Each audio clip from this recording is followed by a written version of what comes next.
ഞങ്ങൾ ഭൂട്ടാനിലാണ് കേട്ടോ. ഇവിടെ വേഗം തന്നെ പകലാവുന്ന പോലെ തോന്നും. 6 മണി 6:30 ആവുമ്പോഴേക്കും വളരെയധികം വെളിച്ചം വരുന്നത് പോലെ തോന്നും. ഇന്ന് ഒരുപാട് സ്ഥലത്ത് ഞങ്ങൾക്ക് കറങ്ങാനുണ്ട്. ആദ്യം ബ്രേക്ക്ഫാസ്റ്റ് കഴിക്കാമെന്ന് വിചാരിച്ചു. അങ്ങനെ ഞങ്ങൾ ബ്രേക്ക്ഫാസ്റ്റ് കഴിക്കാൻ വേണ്ടി ഇവിടെ എത്തി. L&B ഏജൻസി തന്നിട്ടുള്ള പാക്കേജിൽ നമ്മുടെ ബ്രേക്ക്ഫാസ്റ്റും ഡിന്നറും ഇൻക്ലൂഡഡ് ആണ്. ഇവിടെ നല്ല വ്യൂ ഒക്കെ കണ്ട് ഞങ്ങൾ ഇവിടെ ഇരുന്നിട്ട് ബ്രേക്ക്ഫാസ്റ്റ് കഴിച്ചു. ബ്രേക്ക്ഫാസ്റ്റ് കഴിച്ചതിന് ശേഷം ഞങ്ങൾ അവിടെ നിന്ന് ഇറങ്ങാനുള്ള തീരുമാനത്തിലാണ്. ഞങ്ങൾക്ക് ഇന്നലെ വന്ന ഗൈഡല്ല ഇന്ന് വന്നിരിക്കുന്നത്. ആ ഗൈഡിന് എന്തൊക്കെയോ തിരക്കുള്ളത് കൊണ്ട് തിമ്പു വരെ ഉണ്ടാവുള്ളൂ എന്നുള്ളത് ഞങ്ങളോട് കഴിഞ്ഞ ദിവസം തന്നെ പറഞ്ഞിരുന്നു. കുട്ടികൾക്ക് വളരെ സങ്കടമായി ആ ഗൈഡ് മാറിയപ്പോൾ. കാരണം കുട്ടികളായിട്ട് ഇന്നലെ നല്ല കമ്പനിയായിരുന്നു. അങ്ങനെ ഞങ്ങൾ പുതിയ ഗൈഡിൻ്റെ കൂടെ യാത്ര തുടർന്നു. ഇവിടുത്തെ റോഡ് ഡിസിപ്ലിനെ പറ്റി ഇന്നലെ തന്നെ പറഞ്ഞിരുന്നല്ലോ. ശരിക്കും നമുക്ക് അത്ഭുതം തോന്നും. എത്ര ഡിസിപ്ലിൻഡ് ആയിട്ടാണ് അവർ വണ്ടി ഓടിക്കുന്നത്. എല്ലാവരും എല്ലാ നിയമങ്ങളും കറക്റ്റായിട്ട് ഒബേ ചെയ്യുന്നുണ്ട്. ആർക്കും തിക്കും തിരക്കും ബഹളവും ഹോണടിയും ഒന്നും തന്നെ ഇവിടെ ഇല്ല. അങ്ങനെ ഞങ്ങൾ കാഴ്ചകളൊക്കെ കണ്ട് മുന്നോട്ട് നീങ്ങി. ഇന്ന് ഞങ്ങൾക്ക് കുറച്ചധികം സ്ഥലത്ത് പോകാനുണ്ട്. ഞങ്ങളുടെ ഗൈഡിന് ഡ്രൈവിംഗ് വലിയ വശമില്ല. അതുകൊണ്ട് തന്നെ വഴി പറഞ്ഞു തരാനും കുറച്ച് ബുദ്ധിമുട്ടാണ്. ഇതുവരെ കേരളത്തിൽ നിന്ന് വന്ന ഒരു വണ്ടിയിലിരുന്നിട്ട് യാത്ര ചെയ്തിട്ടില്ല എന്നാണ് അദ്ദേഹം പറയുന്നത്. അതായത് ഭൂട്ടാനിലുള്ള ഡ്രൈവേഴ്സിൻ്റെ കൂടെ മാത്രമേ അദ്ദേഹം യാത്ര ചെയ്യാറുള്ളൂ. അങ്ങനെയാവുമ്പോൾ ഈ വഴി പറഞ്ഞു കൊടുക്കേണ്ടതിൻ്റെ ബുദ്ധിമുട്ടുകളൊന്നും ഇല്ലല്ലോ. പക്ഷേ ഞങ്ങൾ ആ കാര്യത്തിൽ കുറച്ചധികം തന്നെ അദ്ദേഹത്തെ ബുദ്ധിമുട്ടിക്കേണ്ടി വന്നു. അങ്ങനെ ഞങ്ങൾ ആ പ്രെയർ ഫ്ലാഗ്സിൻ്റെ ഒക്കെ ഇടയിലൂടെ യാത്ര മുന്നോട്ട് തിരിച്ചു. ഈ പ്രെയർ ഫ്ലാഗ്സിൻ്റെ ഇമ്പോർട്ടൻസ് നമ്മൾ പറഞ്ഞിരുന്നുവല്ലോ കഴിഞ്ഞതിൽ തന്നെ. ഇവരുടെ ഒരു കൾച്ചറിൽ ഇതിന് വലിയൊരു പ്രാധാന്യം തന്നെയുണ്ട്. വളരെയധികം ദൂരെ നിന്ന് തന്നെ നമുക്ക് എത്തിപ്പെടാനുള്ള ബുദ്ധൻ്റെ സ്റ്റാച്ചു കണ്ടു തുടങ്ങി. നല്ല രസമായിരുന്നു അത് കാണാനായിട്ട്. അതിൻ്റെ വലിപ്പം നമുക്ക് ഊഹിക്കാൻ പറ്റാത്തതിനേക്കാൾ വലുതാണ് എന്നുള്ളത് അപ്പം തന്നെ നമുക്ക് തോന്നിയിരുന്നു.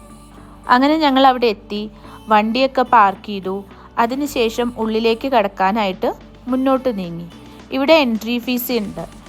എല്ലാ സ്ഥലങ്ങളിലേക്കുള്ള എൻട്രി ഫീസും ഏകദേശം 500 മുതൽ 1000 രൂപയുടെ ഇടയിലാണ് വരുന്നത്. ആ ഇനത്തിൽ തന്നെ നമുക്ക് വലിയൊരു തുക ഇവിടെ വന്നു കഴിഞ്ഞാൽ ചിലവാകും. അങ്ങനെ ഞങ്ങൾ വണ്ടിയൊക്കെ പാർക്ക് ചെയ്ത് ടിക്കറ്റൊക്കെ എടുത്തതിന് ശേഷം ഉള്ളിലേക്ക് പ്രവേശിച്ചു. ഇവിടെ നമ്മൾ പുറത്തുനിന്ന് വരുന്നവർക്ക് മാത്രമേ ടിക്കറ്റ് ആവശ്യമുള്ളൂ. ഇവിടുത്തെ ഗൈഡുകൾക്കൊന്നും ഇവിടുത്തെ ടിക്കറ്റ് ആവശ്യമില്ല. അങ്ങനെ ഞങ്ങൾ ആ ഭാഗത്ത് കൂടിയൊക്കെ കയറി അതിൻ്റെ മുകളിലെത്തി. അതിൻ്റെ മുകളിൽ നോക്കിക്കഴിഞ്ഞ് കഴിഞ്ഞാൽ നമുക്ക് ആ തിമ്പു നഗരം മുഴുവനും കാണാനാകും. അത്രയ്ക്ക് മനോഹരമായിട്ടുള്ള രീതിയിലാണ് ഇത് പണിത് വച്ചിരിക്കുന്നത്. ഞങ്ങളുടെ ഗൈഡ് ഇതിനെപ്പറ്റിയൊക്കെ ഞങ്ങൾക്ക് വിശദമായി പറഞ്ഞു തന്നു. ഈ വലിയ ബുദ്ധയുടെ നിർമ്മാണം ആരംഭിച്ചത് ഏകദേശം 2006-ലാണ്. എന്നാൽ ഔദ്യോഗികമായിട്ടിത് പൊതുജനങ്ങൾക്ക് തുറന്നു കൊടുത്തത് 2015-ലാണ്. ഇത് നിർമ്മിച്ചതിൻ്റെ പ്രധാന ഉദ്ദേശം തന്നെ ലോകശാന്തിക്കും അതുപോലെ തന്നെ ഭൂട്ടാൻ്റെ സമൃദ്ധിക്കുമായി പ്രാർത്ഥിക്കാനായിരുന്നു. പ്രാർത്ഥന അല്ലെങ്കിൽ മെഡിറ്റേഷൻ എന്ന് പറയുന്നത് ഇവിടത്തുകാരുടെ ഒരു രീതിയാണ്. അത് ഇവരുടെ കൾച്ചറിൻ്റെ ഒരു അവിഭാജ്യമായിട്ടുള്ള ഭാഗമാണ്. ഈ മെഡിറ്റേഷനും അതുപോലെ തന്നെ മാനിഫെസ്റ്റേഷനിലൊക്കെ വിശ്വസിക്കുന്നത് കൊണ്ടായിരിക്കണം ചിലപ്പോൾ ഇത് വളരെ സമാധാനമുള്ള ഒരു രാജ്യമായിട്ട് നിലനിൽക്കുന്നത്. പലയിടത്തും റിലീജിയൻസും കാസ്റ്റിലൊക്കെ വിശ്വസിക്കുന്നത് കൊണ്ട് ആളുകൾ പരസ്പരം തല്ലുകൂടുകയും ഒരുപാട് വഴക്കും കാര്യങ്ങളൊക്കെ ഉണ്ടാകുന്ന സമയത്ത് ഇവർ ഈ റിലീജിയനിൽ അടിയുറച്ച് വിശ്വസിച്ചുകൊണ്ട് അവരവരുടെ നന്മയ്ക്കും സമൃദ്ധിക്കും ഒപ്പം തന്നെ ലോകത്തിൻ്റെ മൊത്തം ശാന്തിക്കും സമൃദ്ധിക്കുമായിട്ട് നിലകൊള്ളുകയാണെന്ന് വേണം പറയാനായിട്ട്. ഈ പ്രതിമയുടെ ഉയരം ഏകദേശം 170 അടിയോളം വരും. ലോകത്തിലെ തന്നെ ഏറ്റവും വലിയ ഇരിക്കുന്ന ബുദ്ധൻ്റെ പ്രതിമകളിൽ ഒന്നാണിത്. നമ്മൾ പലയിടത്തും വലിയ വലിയ ബുദ്ധ പ്രതിമകൾ കണ്ടിട്ടുണ്ട് എങ്കിലും അത് നിൽക്കുന്ന രൂപത്തിലാണ് കാണാൻ പറ്റുന്നത്. പക്ഷേ ഇത് ഇരിക്കുന്ന രൂപത്തിലാണ്. അതും ഇതിൻ്റെ ഒരു പ്രത്യേകതയാണ്. ഈ കാണുന്നത് ഇവിടത്തുകാർ സാധാരണയായിട്ട് വിശ്വസിച്ചു പോകുന്ന ഒരു ബുദ്ധിസ്റ്റ് ദേവതയുടെ പ്രതിമയാണ്. ഈ ദേവതയെ ഇവർ താര എന്നുള്ള പേരിലാണ് അറിയപ്പെടുന്നത്. താര എന്ന് പറഞ്ഞു കഴിഞ്ഞാൽ ഇവർക്ക് ദേവി എന്നാണ് അർത്ഥം വരുന്നത്. അങ്ങനെ ഞങ്ങൾ അവിടുത്തെ കാഴ്ചകളൊക്കെ കണ്ട് അടുത്തൊരു ടെമ്പിളിലേക്ക് തന്നെയാണ് പോയത്. ഒരു ടെമ്പിളിൻ്റെയും ഉള്ളിലത്തെ കാഴ്ചകൾ നമുക്ക് പകർത്താൻ സാധ്യമല്ല. അത് നമ്മളുടെ ഗൈഡ് മുമ്പേ പറഞ്ഞിരുന്നു. നമ്മൾ എവിടെയെങ്കിലും നമ്മളുടെ ഷൂസോ ചെരുപ്പോ അഴിച്ചു വെക്കുകയാണ് എന്നുണ്ടെങ്കിൽ അതിനർത്ഥം അതിനുള്ളിലെ കാഴ്ചകളൊന്നും നമുക്ക് പകർത്താൻ പറ്റില്ല എന്നുള്ളത് തന്നെയാണ്. അങ്ങനെ ഞങ്ങൾ ആ ബുദ്ധിസ്റ്റ് ടെമ്പിളിൽ നിന്ന് നേരെ പോയത് ഇവിടെ അധികം പരിചയമില്ലാത്ത ഇവരുടെ കൾച്ചറിൻ്റെ ഭാഗമായിട്ട് അധികം നിലകൊള്ളാത്ത ഹിന്ദു ടെമ്പിളിലേക്കാണ്. ഇവിടുത്തെ രീതികൾ നമ്മുടെ നാട്ടിലേതെന്ന് തോന്നുന്ന രീതിക്ക് സമാനമായതാണ്. അതുപോലെ തന്നെ ഇവിടെ കുറേ മന്ത്രങ്ങൾ ഇങ്ങനെ ഉച്ചരിക്കുന്നതായിട്ട് ഞങ്ങൾക്ക് കേൾക്കായിരുന്നു. ആ മന്ത്രങ്ങളൊക്കെ സംസ്കൃതത്തിലുള്ളതായിരുന്നു. അപ്പോൾ ഇവിടങ്ങളിൽ ഈ ഹിന്ദു ടെമ്പിൾ എന്ന് പറഞ്ഞു കഴിഞ്ഞാൽ അത്ര കോമൺ ആയിട്ടുള്ളൊരു കാര്യമല്ല. അതുകൊണ്ട് തന്നെ ആവണം നമ്മുടെ ഗൈഡ് നമ്മളെ ഇങ്ങോട്ട് കൊണ്ടുവന്നത്. ഇവിടെ പൂജയും കാര്യങ്ങളൊക്കെ ചെയ്യുന്നത് ബുദ്ധിസ്റ്റ് മോങ്കുകളൊന്നുമല്ല, പകരം ഹിന്ദു വിശ്വാസികളായിട്ടുള്ള ഇവിടുത്തുകാരാണ്. ഭൂട്ടാനിൽ തന്നെ ഹിന്ദു വിശ്വാസികളായിട്ടുള്ള ആൾക്കാരാണ് ഇവിടുത്തെ പൂജയും കാര്യങ്ങളൊക്കെ ചെയ്യുന്നതായിട്ട് ഞങ്ങൾ കണ്ടത്. ഇവിടുത്തെ ക്ഷേത്രങ്ങളിൽ പലതും ഈ മലമുകളിലാണ് സ്ഥിതി ചെയ്യുന്നത്. അതുകൊണ്ട് തന്നെ അവിടെ നിന്ന് നോക്കുമ്പോഴുള്ള കാഴ്ച അതിമനോഹരമാണ്. ഭയങ്കര ഭംഗിയാണ് അതിൻ്റെ മേലെ നിന്ന് നമ്മൾ ഈ കാഴ്ചകളൊക്കെ കാണുമ്പോൾ. ഞങ്ങളവിടെ ചെന്നപ്പോഴും അവിടെ കാര്യമായിട്ടുള്ള എന്തോ പൂജകളും കാര്യങ്ങളൊക്കെ നടക്കുമായിരുന്നു. ഈ നടന്നുകൊണ്ടിരിക്കുന്നത് അവിടെയുള്ള ആ അമ്പലത്തിൻ്റെ പുറത്താണ്. അതുകൊണ്ടാണ് നമുക്കിത് പകർത്താൻ കഴിഞ്ഞത് കേട്ടോ. പിന്നെയും ഞങ്ങൾ യാത്ര തുടർന്നു. അവിടെ നിന്ന് ഞങ്ങൾ കുറേ നേരം യാത്ര ചെയ്തു. ഈ യാത്രക്കിടയിലൊക്കെ ഗൈഡ് ഞങ്ങൾക്ക് ആവശ്യമുള്ള നിർദ്ദേശങ്ങൾ തരുന്നുണ്ടായിരുന്നു. ഓരോ ടൂറിസ്റ്റുകളുടെ കൂടെയും ഇങ്ങനെ ഗൈഡുകൾ ഉള്ളത് ഞങ്ങൾ ശ്രദ്ധിച്ചിരുന്നു. ഈ ഗൈഡുകളൊക്കെ പ്രത്യേകം ട്രെയിനിങ് കിട്ടിയിട്ടുള്ള ആൾക്കാരാണ്. അതിൻ്റെ ഗുണവും ഉണ്ട്. ശരിക്കും പറഞ്ഞു കഴിഞ്ഞാൽ അവർക്ക് ഓരോ സ്ഥലത്തിനെ പറ്റിയിട്ടും നല്ല ധാരണയാണ്. അതുമാത്രമല്ല അതിൻ്റെ ഹിസ്റ്ററിയെ പറ്റിയിട്ട്, അതിൻ്റെ ഒരു സ്പിരിച്വൽ സൈഡിനെ പറ്റിയിട്ട്, അങ്ങനെ എല്ലാ തരത്തിലും അവർക്ക് നല്ല ധാരണയാണ്. നമ്മൾ എന്ത് ഡൗട്ട് ചോദിച്ചു കഴിഞ്ഞാലും അവർക്ക് വിശദമായിട്ട് പറഞ്ഞു തരാനുള്ള അറിവുണ്ട്. അതുപോലെ തന്നെ ഓരോ ഗൈഡുകളും വളരെ നല്ല രീതിയിലാണ് അവരുടെ ഗസ്റ്റുകളെ ട്രീറ്റ് ചെയ്യുന്നത്. അത് കുട്ടികളോടാണെങ്കിൽ അതിൻ്റേതായിട്ടുള്ള രീതിയിൽ, ഇനി പ്രായമായവരായിട്ടാണ് ടൂറിസ്റ്റുകളായിട്ട് വന്നിട്ടുള്ളതെങ്കിൽ അവർക്കുള്ള ഹെൽപ്പ് പ്രൊവൈഡ് ചെയ്യുന്ന രീതിയിൽ, അങ്ങനെ അവരുടെ ഒരു പ്രവർത്തനം എന്ന് പറയുന്നത് ശരിക്കും നല്ല രീതിയിലുള്ളതാണ്. അങ്ങനെ ഞങ്ങൾ സിംപ്ലി ഭൂട്ടാൻ എന്ന് പറഞ്ഞിട്ടുള്ള ഒരു സ്ഥലത്തേക്കാണ് പിന്നെ എത്തിയത്. അങ്ങനെ നമ്മൾ ഒരുപാട് നേരം യാത്ര ചെയ്തിട്ട് എത്തിയത് സിംപ്ലി ഭൂട്ടാൻ എന്നുള്ള ഒരു സ്ഥലത്തേക്കാണ്. 1000 രൂപയാണ് ഇവിടുത്തെ ടിക്കറ്റ് വരുന്നത് കേട്ടോ. അങ്ങനെ ഞങ്ങൾ ടിക്കറ്റൊക്കെ എടുത്തതിന് ശേഷം അതിന് പുറത്തുള്ള ഒരു സ്ഥലത്ത് കുറച്ച് നേരം വെയിറ്റ് ചെയ്തു. നമ്മളുടെ നമ്പർ അവർ വിളിക്കുന്നതിന് അനുസരിച്ചാണ് നമുക്ക് ഉള്ളിലേക്ക് കടക്കാൻ പറ്റുന്നത്. ഉള്ളിലേക്ക് കടക്കുമ്പോൾ നമ്മൾ കാണുന്ന ഒരു സ്ഥലം ഇതാണ്. ഭൂട്ടാനീസിൻ്റെയൊക്കെ ഒരു ലൈഫ് നേരിട്ട് അനുഭവിക്കാൻ പറ്റുന്ന ഒരു ലിവിങ് മ്യൂസിയം എന്നുള്ള രീതിയിലാണ് അത് ഇവർ അവതരിപ്പിക്കുന്നത്. അങ്ങനെ ഞങ്ങൾ അവിടെ എത്തി. അവിടെ ഞങ്ങളോട് ഇരിക്കാൻ പറഞ്ഞു. അതിനുശേഷം അവർ നമുക്ക് കുടിക്കാൻ ഒരു ചെറിയ പാത്രത്തിൽ ഒരു സാധനം തന്നു. പക്ഷെ കുട്ടികൾക്ക് അത് കൊടുത്തില്ല കേട്ടോ. അപ്പം തന്നെ ഞങ്ങൾക്ക് കാര്യം പിടികിട്ടി. ഇത് കഴിക്കുന്നതിന് ചില രീതികളും ഉണ്ട് അത്രേ.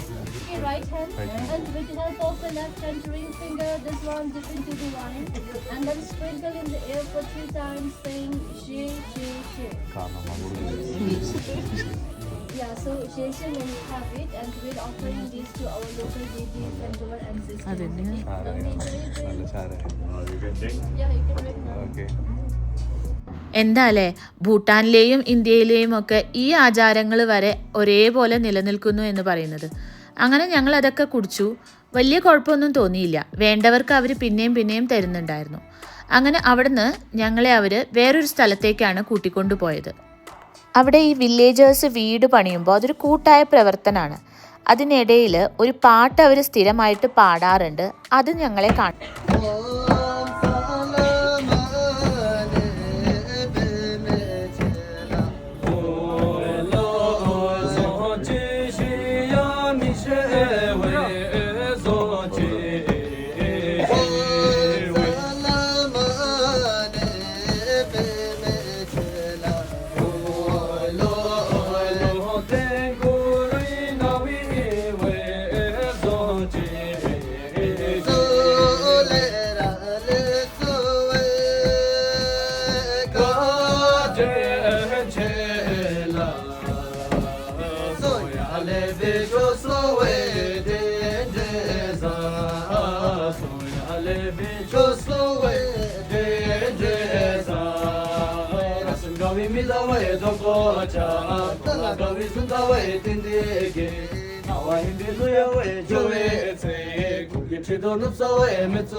അത് നല്ല രസമുണ്ടായിരുന്നു കേട്ടോ. അത് കഴിഞ്ഞിട്ട് ഞങ്ങൾ പോയത് അവിടെ പ്രധാനപ്പെട്ട മ്യൂസിക്കൽ ഇൻസ്ട്രുമെൻസും അതുപോലെ തന്നെ അവിടുത്തെ കലാരൂപങ്ങളുമായി ബന്ധപ്പെട്ടിട്ടുള്ള സാധനങ്ങളൊക്കെ കാണാനാണ്. ഈ മാസ്കുകൾക്ക് ഭൂട്ടാൻ ചരിത്രവുമായിട്ട് വളരെയധികം ഇമ്പോർട്ടൻസ് ഉണ്ട് അത്രേ. ഈ മാസ്കുകൾ അവർ ആരാധിച്ചു പോകുന്ന ലോക്കൽ ഡൈറ്റീസിൻ്റെ മുഖമാവുമായിട്ട് സാദൃശ്യമുള്ളതാണ്. ഇത് ഓരോന്നും വീട്ടിൽ വെക്കുന്നതിന് ഓരോ പ്രാധാന്യമുണ്ട് എന്നൊക്കെ അവർ നമ്മളെ പറഞ്ഞ് മനസ്സിലാക്കി തന്നു.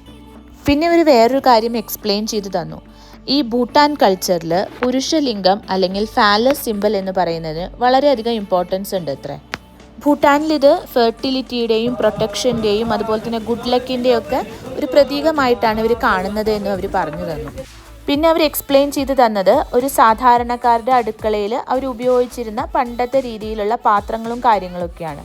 കുറേ ധാന്യങ്ങൾ അവിടെ താഴെ ഇട്ട് വെച്ചിട്ടുണ്ട്. വിവിധ രീതിയിലുള്ള പാത്രങ്ങളുണ്ട്. അതിൽ തന്നെ ഈ വെണ്ണയും പനീറും ഒക്കെ ഉണ്ടാക്കാനുള്ള പ്രത്യേക ഉപകരണങ്ങളുണ്ട്. പിന്നീട് അവിടെ നിന്ന് ഞങ്ങൾ വേറൊരു സ്ഥലത്തേക്കാണ് പോയത്. അവിടെ എന്തോ ഡാൻസോ കാര്യങ്ങളോ ഒക്കെ തുടങ്ങാനാണെന്നുള്ളത് ഞങ്ങൾക്ക് മനസ്സിലായി.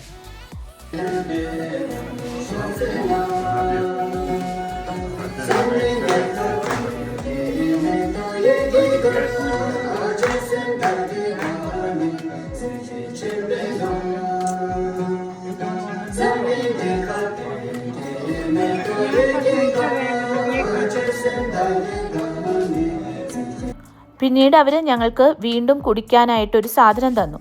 ഭൂട്ടാനീസുകാരുടെ ട്രഡീഷണൽ ഡ്രിങ്ക് ആയിട്ടുള്ള ബട്ടർ ടീ ആണത്രേ അത്. ഭൂട്ടാനിൽ ഇതിനെ സുജ എന്നാണ് വിളിക്കുക എന്നും അവർ പറഞ്ഞു.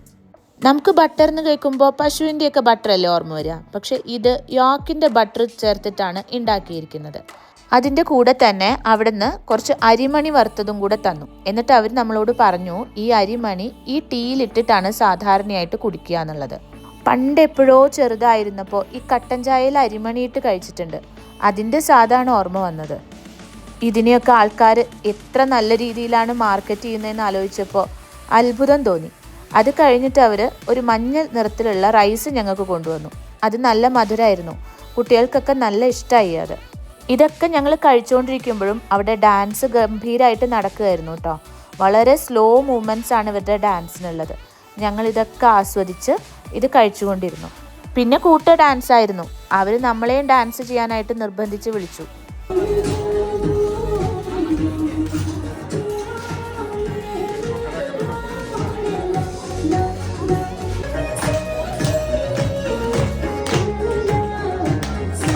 അങ്ങനെ ഡാൻസ് ഒക്കെ കഴിഞ്ഞ് പുറത്തേക്ക് ഇറങ്ങിയപ്പോഴാണ് ഈ മുളകുകൾ ഇങ്ങനെ തൂക്കിയിട്ടിരിക്കുന്നത് ഞങ്ങൾ ശ്രദ്ധിച്ചത്. ഈ ചുമന്ന ഉണക്ക മുളകുകൾക്ക് ഭൂട്ടാനീസ് സംസ്കാരവുമായിട്ട് വളരെയധികം ബന്ധമുണ്ട് അത്രേ. ഇവർ എല്ലാ കറികളിലും ഈ ചുമന്ന മുളക് ഉപയോഗിക്കും. അവിടെ ചാരി വെച്ചിരുന്ന ഒരു ഭൂട്ടാൻ ലാഡറിൽ പൊത്തിപ്പിടിച്ച് കയറി ധൈര്യം കാണിക്കുന്ന ധ്യാനെയാണ് ഇപ്പോൾ കണ്ടുകൊണ്ടിരിക്കുന്നത്. സപ്പോർട്ട് ചെയ്യാൻ ചേട്ടനും കൂടെയുണ്ട്. പിന്നീട് ഞങ്ങൾ അവിടെ നിന്നും പുറത്തിറങ്ങിയിട്ട് അതിനടുത്തുള്ള ഒരു സ്ഥലത്തേക്ക് പോയി. അവിടെ ആർച്ചറി പരീക്ഷിക്കുകയാണ് എല്ലാവരും. ഈ അമ്പെയ്ത്ത് ഇവരുടെ ഒരു ട്രഡീഷണൽ വിദ്യയാണത്രേ. ആദ്യം നിരഞ്ജൻ വന്ന് പരീക്ഷിച്ചു. കറക്റ്റ് എയിമിൽ കൊണ്ടുകഴിഞ്ഞാൽ അവരുടെ വക ഒരു ഡാൻസും പാട്ടും ഉണ്ട്. അതാണ് അവർ ഓഫർ ചെയ്തിരിക്കുന്നത്. പിന്നീട് ധ്യാൻ വന്നു. ധ്യാനെ അവർ ഒരുപാട് സഹായിച്ചു. അതുകൊണ്ട് ധ്യാനും നന്നായിട്ട് അമ്പ് ചെയ്യാൻ പറ്റി. പിന്നെ അടുത്ത ആളെത്തി. ഒട്ടും മോശമാക്കിയില്ല. അമ്പ് എവിടെയോ കൊണ്ടു. പിന്നീട് ഇതിൻ്റെ അടുത്തുള്ള ഒരു ബുദ്ധൻ്റെ സ്റ്റാച്യൂയുടെ അടുത്തേക്കാണ് അവർ നമ്മളെ കൊണ്ടുപോയത്. ഇവിടെ വെള്ളത്തിലൊരു തളിക വെച്ചിട്ടുണ്ട്. ആ തളികയിലേക്ക് നമ്മൾ അവർ തരുന്ന നാണയങ്ങൾ ഏതെങ്കിലും ആഗ്രഹം വിചാരിച്ചിട്ട് എറിഞ്ഞിട്ട് ആ തളികയിൽ അത് കറക്റ്റ് വീഴുകയാണ് എന്നുണ്ടെങ്കിൽ ആഗ്രഹം നടക്കുമെന്നാണ് വിശ്വാസം. അങ്ങനെ എല്ലാവരും ഇത് എറിയാൻ തുടങ്ങി. ഞാൻ എറിഞ്ഞതും ആ തളിക അങ്ങനെ തന്നെ താഴത്തോട്ട് വീണു. അപ്പോഴുള്ള ഈ ചിരിയാണ് കാണുന്നത്. എല്ലാവരും അവിടെ കൂടി നിന്ന് എല്ലാവരും പറഞ്ഞത് ധ്യാൻ്റെ വിഷ് അത്രയ്ക്ക് ഹെവി വിഷായിരുന്നു, അതുകൊണ്ടാണ് അത് അങ്ങനെ തന്നെ താഴേക്ക് പോയതെന്നാണ്. പിന്നെ ആ ലേഡി വന്നിട്ട് ആ പാത്രം ആദ്യം എടുത്ത് തരുമായിരുന്നു. എല്ലാവരും അതിനകത്തേക്ക് മാറി മാറി എറിഞ്ഞു. ആഗ്രഹങ്ങൾക്ക് ആർക്കും ഒരു പഞ്ഞവും ഇല്ലല്ലോ. അങ്ങനെ ഞങ്ങൾ അവിടെ നിന്ന് ഇറങ്ങി. എങ്ങനെയുണ്ടായിരുന്നു എക്സ്പീരിയൻസ് എന്ന് ഞങ്ങളുടെ ഗൈഡ് ചോദിച്ചു. ഇത്രയധികം രൂപയ്ക്ക് ഇത് വെർത്താണോ എന്നുള്ളൊരു സംശയം മാത്രമേ ഉണ്ടായിരുന്നുള്ളൂ. ഇത് ഒരു പ്രൈവറ്റ് ഏജൻസി നടത്തുന്നതാണത്രേ, അതുകൊണ്ടായിരിക്കണം ഇത്രയധികം എൻട്രി ഫീ എന്നവർ പറഞ്ഞു. പിന്നീട് ഞങ്ങൾ പോയത് അവിടുത്തെ ലൈബ്രറിയിലേക്കാണ്. ഇതാണ് നാഷണൽ ലൈബ്രറി, ഭൂട്ടാൻ്റെ നാഷണൽ ലൈബ്രറി. അവിടെയും എൻട്രി ഫീ ഉണ്ടായിരുന്നു. ആ എൻട്രി ഫീ ഒക്കെ അടച്ച് നമ്മൾ ഉള്ളിലേക്ക് കയറി. ഉള്ളിലേക്ക് കയറുമ്പോൾ വിശാലമായിട്ടുള്ളൊരു ലൈബ്രറിയാണത്. വിവിധ നിലകളിലായിട്ട് സ്ഥിതി ചെയ്യുന്നുണ്ട്. വളരെ വ്യക്തമായിട്ട് എല്ലാം അടുക്കി അടുക്കി വെച്ചിട്ടുണ്ട്. അതിന് ചേർന്ന് തന്നെ ഒരു വുഡ് ക്രാഫ്റ്റിൻ്റെയൊക്കെ ഒരു ഷോറൂം ഉണ്ടായിരുന്നു. ഞങ്ങൾ അവിടെ കയറി. സാധനങ്ങളുടെ പലതിൻ്റെയും വില കുട്ടികൾ മാറി മാറി ചോദിച്ചെങ്കിലും ഭയങ്കര വിലയായതുകൊണ്ട് ഞങ്ങൾ അതൊന്നും മേടിച്ചില്ല. ഈ മുഖമൂടികൾ ഓരോന്ന് മേടിച്ച് വീട്ടിൽ കൊണ്ടുപോകണം എന്നുണ്ടായിരുന്നു. പക്ഷെ ഓരോന്നിനും 1000-1500 രൂപയാണ് അവർ വില പറയുന്നത്. അവിടെ ഇന്ന് ഒരാൾ ഈ വുഡ് ക്രാഫ്റ്റ് ലൈവായിട്ട് ചെയ്യുന്നുണ്ടായിരുന്നു. നമ്മൾ അവിടെ ഉള്ളതൊക്കെ കണ്ടു. നല്ല രസമുണ്ട് അത് കാണാനായിട്ട്. ഞങ്ങൾ പിന്നീട് അവിടുത്തെ ക്രാഫ്റ്റ് വില്ലേജ് പോലത്തെ ഒരു സ്ഥലത്തേക്കാണ് പോയത്. അവിടെ ഞങ്ങൾ ആദ്യം കണ്ടത് ഒരു ഡ്രോയിങ്ങിൻ്റെ സ്റ്റോളാണ്. ആ ഡ്രോയിങ്ങിൻ്റെ സ്റ്റോളിൽ പലതരത്തിലുള്ള കളറുകളും കാര്യങ്ങളൊക്കെ ഇരിക്കുന്നത് കണ്ടു. ഈ കാണുന്ന ചിത്രത്തിന് എത്ര രൂപയാണെന്നറിയോ? 95,000 റുപ്പീസാണ് ഇതിനുള്ളത്. അങ്ങനെ ഈ കാണുന്ന ഓരോന്നും വളരെ സൂക്ഷ്മമായി വളരെ ഭംഗിയായി ചെയ്തെടുത്തിട്ടുള്ളതാണ്. അതിൻ്റെ ഭംഗി അതിനുണ്ട്. അടുത്തത് ഞങ്ങൾ മെറ്റൽസിൻ്റെ കാർവിങ്ങിൻ്റെ സ്ഥലത്തേക്കാണ് പോയത്. ഇവിടെയും പലതരത്തിലുള്ള രൂപങ്ങൾ കാർവ് ചെയ്ത് വെച്ചിട്ടുണ്ട്. ഭയങ്കര വിലയാണ് കേട്ടോ. പിന്നെ ഇവരിരുന്ന് ഹാൻഡ് മെയ്ഡായിട്ട് ഉണ്ടാക്കുന്ന സാധനങ്ങളാണല്ലോ, അപ്പോൾ ഇവരുടെ എഫേർട്ട് ഇതിൽ ചെറിയതായിട്ട് കാണാൻ പറ്റില്ല നമുക്ക്. പിന്നെ ഞങ്ങൾ അവിടെ പല സ്റ്റോളിൽ പോയെങ്കിലും പലതും അവിടെ അടഞ്ഞു കിടക്കുകയായിരുന്നു. അതുകൊണ്ട് അതൊന്നും നമുക്ക് കാണാനായിട്ട് പറ്റിയില്ല. അങ്ങനെ അവിടെ ചുറ്റിയടിച്ച് നടന്നപ്പോൾ ഞങ്ങൾ കണ്ടതാണ് ഈ വാട്ടർ കൊണ്ട് വർക്ക് ചെയ്യുന്ന പ്രെയർ വീല്. പ്രെയർ വീൽസ് ഇവിടുത്തെ ഒരു സംസ്കാരത്തിൻ്റെ ഭാഗമാണ്. നമുക്ക് പല സ്ഥലത്ത് ചെന്ന് കഴിഞ്ഞാലും പ്രെയർ വീൽസ് കാണാൻ പറ്റും. ഇത് എപ്പോഴും ക്ലോക്ക് വൈസ് ഡയറക്ഷനിലാണ് തിരിക്കുന്നത്.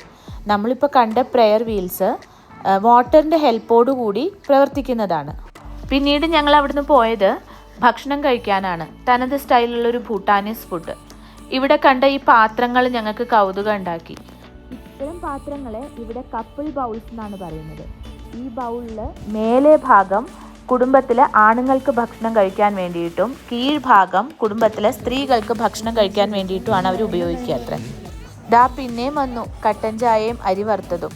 ആദ്യം അത് കുറച്ച് കഴിച്ചു. പിന്നെ ഞങ്ങളുടെ ഗൈഡിൻ്റെ സഹായത്തോടെ അവിടുത്തെ തനതായിട്ടുള്ള കുറച്ച് ഫുഡ് ഞങ്ങൾ ഓർഡർ ചെയ്തു. ഇവിടുത്തെ ഫുഡിൽ മസാലയൊന്നുമില്ല, പക്ഷെ ഭയങ്കര എരിവാണ്. എന്നാലും എരിവ് കുറഞ്ഞ ഭക്ഷണമൊക്കെ നോക്കി ഞങ്ങൾ എല്ലാവരും കഴിച്ചു. ഈ ഭക്ഷണങ്ങളൊക്കെയാണ് ഞങ്ങൾ കഴിച്ചത്. ഞങ്ങൾ ഒരു ദിവസത്തെ യാത്രയാണ് ഈ കാണിക്കുന്നത്. ഉച്ചയ്ക്ക് ശേഷം ഞങ്ങൾ കണ്ട സ്ഥലങ്ങളുമായിട്ട് ഭൂട്ടാൻ വിശേഷങ്ങൾ തുടരും.